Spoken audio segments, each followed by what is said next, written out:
Cekap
Tepuk tangan yang meriah untuk kebudayaan asli Jawa Timur Tari Remong.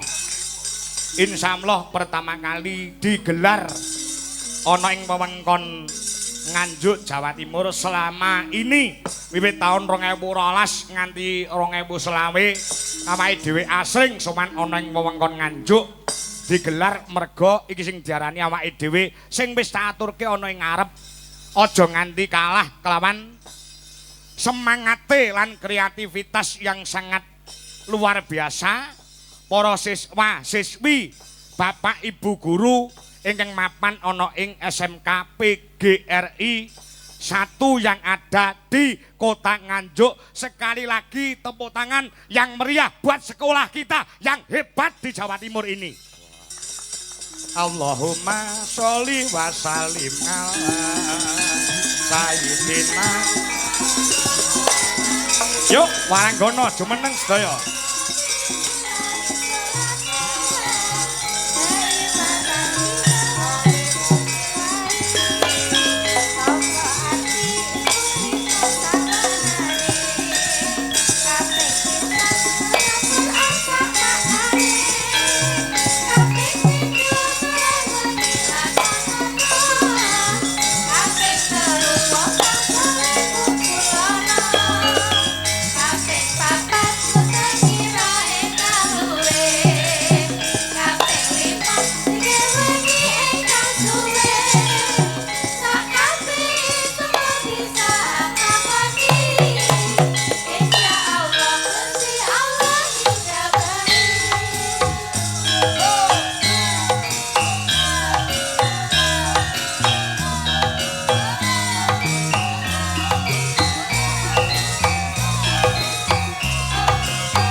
Satu kali lagi mas.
Allahumma sholli ala sayyidina Muhammad. Kanthi iki mau lagon sing bernamaskan religi ndonga bebarengan ya nok ya muga-muga kanthi sarana gelaring kabudayan wayang kulit dalam rangka Dies Natalis ya utawa hari ulang tahun ya SMKP GRI 1 ing Kota Nganjuk Jawa Timur ya yang ke-46 nyenyuwun marang purbaning Gusti Kang Maha Suci Gusti Ngangkarya Jagat muga-muga bisa slamet sekabehe slamet para warga masyarakat ana ing Nganjuk slamet sedaya ingkang lenggah wonten ing SMKP GRI 1 Nganjuk slamet sedayanipun donya lan akhirate Allahumma amin ya rabbal alamin. Heeh iki pancen tontonan yang sangat luar biasa no. Oh ngono iya wayang kulit heeh utamane ana ing Nganjuk kuwi nek wis jeneh enek wayang kuwi sing pareng mirsani bareng ramuh pirang-pirang saya-saya bengi iki lain daripada yang lain ya heeh ya lain daripada yang lain tegese sing dikarepne emak piye nek awake dhewe bersih desa wis kulino ning desa-desa sekabupaten Nganjuk ya ana ing kecamatan-kecamatan wis kulino yen perlu ana ing alun-alun Nganjuk wis bola-bali no ya heeh ning nek ana sekolahan ana ing lembaga pendidikan menengah kaya ngene iki insyaallah lagi pisan iki ya bot-bote para pepunden sing mapan ana ing SMKP GRI 1 Nganjuk utamane Bapak Kepala Sekolah Bapak Dr. Andes Lukman MPD sing selalu dan selalu mempelopori tidak hanya meningkatkan babakan pendidikan juga karakter-karakter para siswa-siswi sing mapan ana kene juga selalu melestarikan budaya kita terutama adalah wayang kulit. Oh, ngono ya, Yang. Iya. Ngestoke dawuh dadi pas ya Yang upama wayangan kuwi dipapanake ana ing papan pawiyatan utawa lembaga pendidikan contone kaya dene SMK Negeri utawa SMKP GRI 1 Nganjuk utawa kaprae sinebut Sekarisa Nganjuk ya wis pas wis trep murga pengenalan wayang ana ing sekolahan kuwi ben iso ngrembaka wayang men saya ditresnani marang para kawula-kawula muda. Oh ngono ya ya Yang ya ngestake dawuh yen ngono heeh iki merupakan sekolahan sing mempelopori ya untuk pengembangan seni wayang kulit tidak hanya wayang kulit seni liyane ya diopeni ana ing kene. Oh ngono pendidikan karakter juga penting tumrape para siswa-siswi sing ana kene. Heeh. Nek ora kleru Ki Hajar Dewantara pendiri Taman Siswa kuwi mengatakan yang menentukan karakter siswa-siswi utawa generasi-generasi penerus bangsa Indonesia kuwi gumantung kelawan 3 perkara. Oh, 3 perkara. Heeh. Kuwi yang menentukan sing darani dadi lan orane karakter-karakter tunas-tunas bangsa. Oh, ngono ya. Sing angka 1 lingkungan keluarga. Oh, lingkungan keluarga. Ya. Keluarga kuwi uga dadyasana menentukan karakter-karakter siswa-siswi utawa generasi-generasi penerus bangsa Indonesia. Kaya siswa-siswi sing ana ing SMKP GRI 1 Nganjuk. Oh, ngono. Ya. Sing angka 2 lingkungan. Ya. Lingkungan sekolahan. Oh, ya. Lingkungan sekolahan kuwi juga mempengaruhi terhadap kepribadian juga karakter-karakter tunas-tunas penerus bangsa Indonesia. Oh iya. Terus sing angka 3 lingkungan masyarakat utawa tempat bergaulnya para tunas-tunas bangsa. Telu-telune iki waton iso menyaring dan bisa mengambil segi yang positif ninggalke sing negatif insyaallah bakal dadine kaya siswa-siswi sing mapan ana ing SMKP GRI 1 Nganjuk Jawa Timur yang siap untuk mempelopori generasi-generasi yang akan datang yang bisa menjadikan sarana Indonesia lebih maju dan lebih kokoh dan semakin membara di dunia ini. Wah iya. Kaya ngono ya Jeng. Wah jan nyenengke temenanan. bengi iki pancen beda karo bengi-bengi liyane. Sebabe bengi-bengi liyane prai ning omah umur PS-an dadi. Oh ngono heeh. Dadi iki sing pareng rawuh ya pirang-pirang. Oh ngono, sing pareng rawuh pirang-pirang. Ya pokoke acung jempol. Kepara adicara kaya ngene iki bakal dirutinke setiap 1 tahun sekali gelar pagelaran wayang kulit. Ya. Men wayange amake dhewe kuwi semakin dicintai oleh generasi-generasi Gen Z.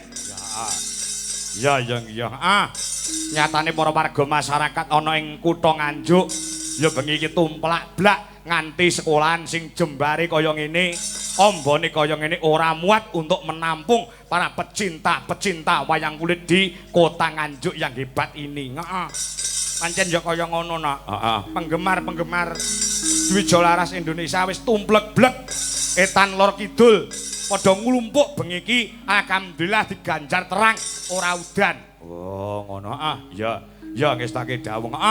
Selamat dan sukses untuk SMK PGRI 1 Nganjuk ya yang pancen luar biasa ya.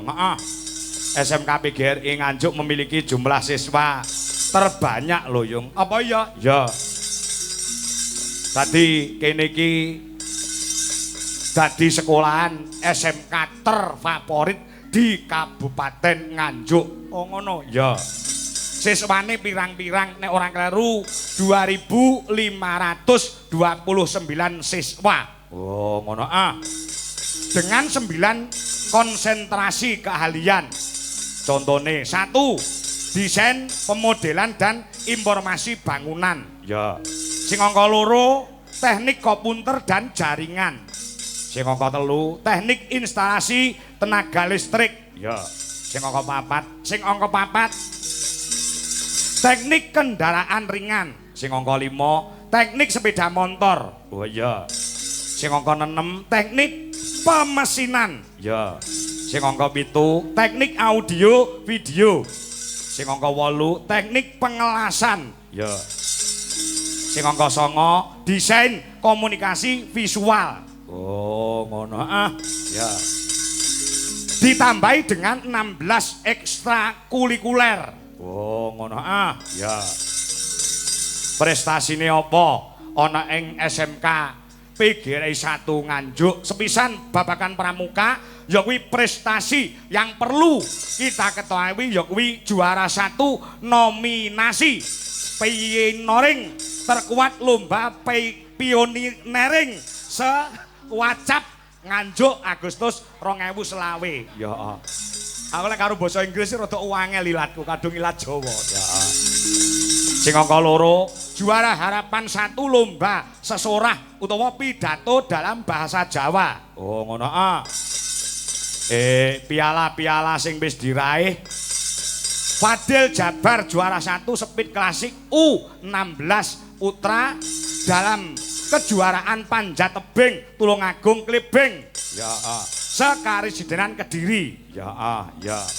Juga harapan 1 Kejupros. Panjat tebing Jawa Timur 2025. Oh, lan liya-liyane ya oke banget prestasi-prestasi yang diraih oleh siswa-siswi sing mapan ana ing SMK PGRI 1 Nganjuk yang patut dibanggakan. Oh, ngono ya. Ya. Ya nak. Nggih mongso ngelak wanci. Ya.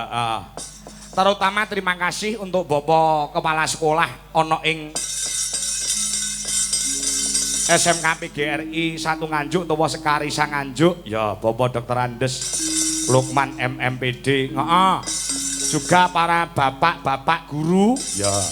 Ibu guru, wali murid, oh ngono, anggota komite, varias karyawan dan lain sebagainya. Oning SMK PGRI 1 Nganjuk. Ya, yo.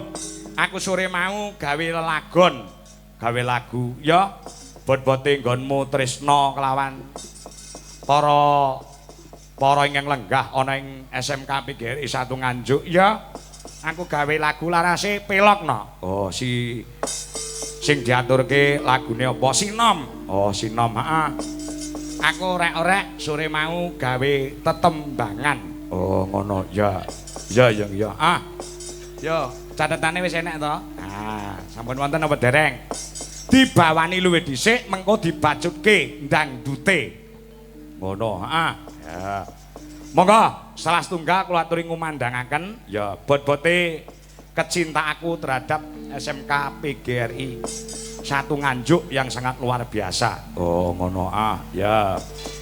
Oke Mas, sing suarane banter bantas Mas Wisnu siaga nggih. Nah, ya. Coba kaya ngapa? Sing magepokan kelawan paharjan bengi iki pengetan hari ulang tahun utawa dies natalis yang ke-46 tahun. Semoga semakin jaya-jaya selalu Hanjayeng Bawono dan menjadi sekolah percontohan di seluruh Indonesia. Ya Mas, kelaring. Ya, coba. Kelaring kang ambal warasa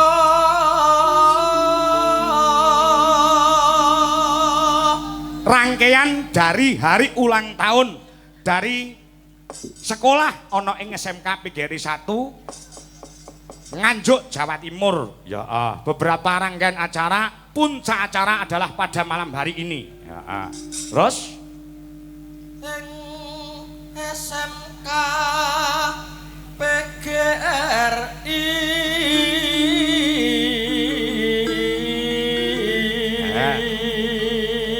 sore mau wis digelar uga kesenian-kesenian ana siswa-siswa kene sing nyampur sari, sing nabuh gamelan. Luar biasa ya Yung.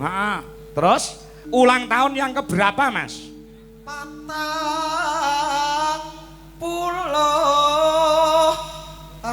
Marso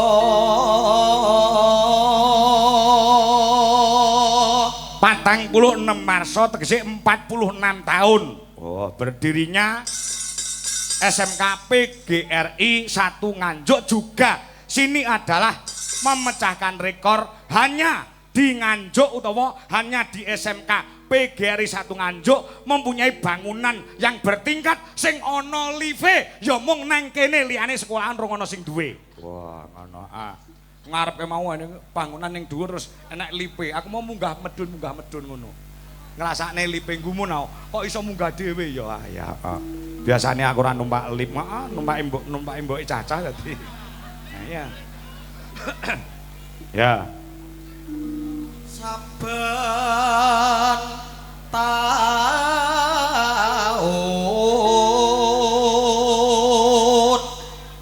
dan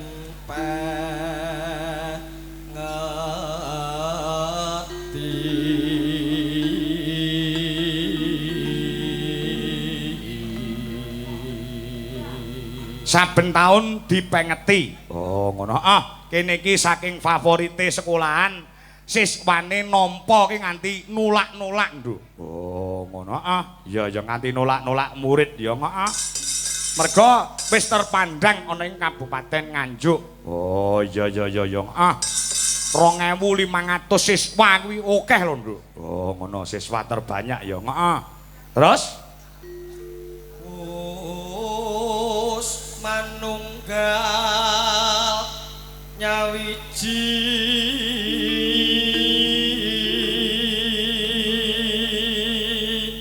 Sekarisa utawa SMK PGRI 1 Nganjuk manggon ning endi Mas? Mapan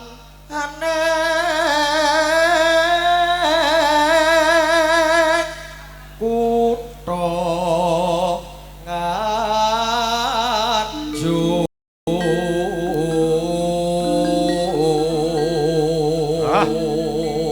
Mapan ning kutha Nganjuk ya. Yes. Ya, terus saya kondang ngrembaka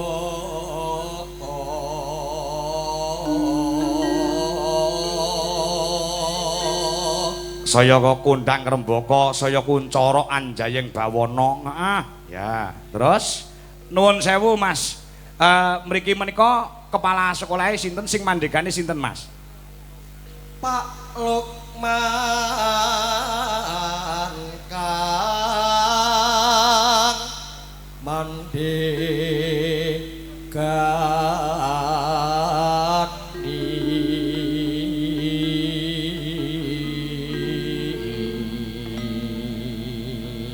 Lukman kang mandegani tegese kepala sekolahe panjenengane Pak Lukman. Oh, ngono. 10 tahun beliaunya menjadi kepala sekolah oneng SMK PGRI 1 Nganjuk, memberikan percontohan dan kemajuan yang signifikan terhadap pendidikan juga pembangunan sing ana ing papan iki no. Oh iya iya. Dadi iki ngiras pantes peresmian gedung baru sing ana ngarep sing mapane ana ing ngarep musala utawa ngarep masjid kuwi ya yo heeh sing ana live kuwi heeh juga peresmian itu. Oh ngono ya terus hamba muji donga memuji supaya piye Mas sadaya mangke raharjo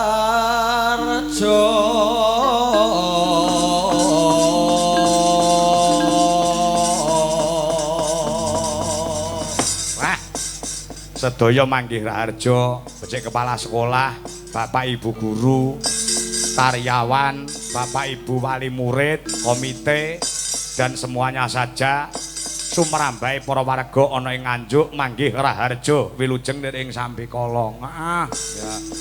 Ya ndok ditembangke, gek nampilke sinden cilik lho, selak kabutan gelungan kae. Ngono ya. Iki pancen sengaja lakone sing ora kakian jejer ya kakian omong-omongan bakune intisarine kecekel nyuwun lakon Kresna Duta. Oh ngono mula iki simpingane wayang saka wis tak aturke ana ing ngarep lek ku ngrangke wong ki cakala mangsa iso omong cakala mangsa ora mudeng. Kurawa kuwi cacahe 100 Pandhawa ana 5. Nek Pandhawa 5 genah Puntadewa Werkudara Janaka Nangkula Sedewa. Ning Kurawa 100 ki endi wujude? Sudah saya buktikan ini yang ada di sebelah kiri. Iki wujude para Kurawa sing cacahe ana 100. Nek ora percaya itungen dhewe. Kurawa 100 Prada Mas kabeh. Kaya apal jenenge Kurawa 100. Gak apal aku. Aku lek maca tulisan jenenge ning ngisore anu ki ora apa.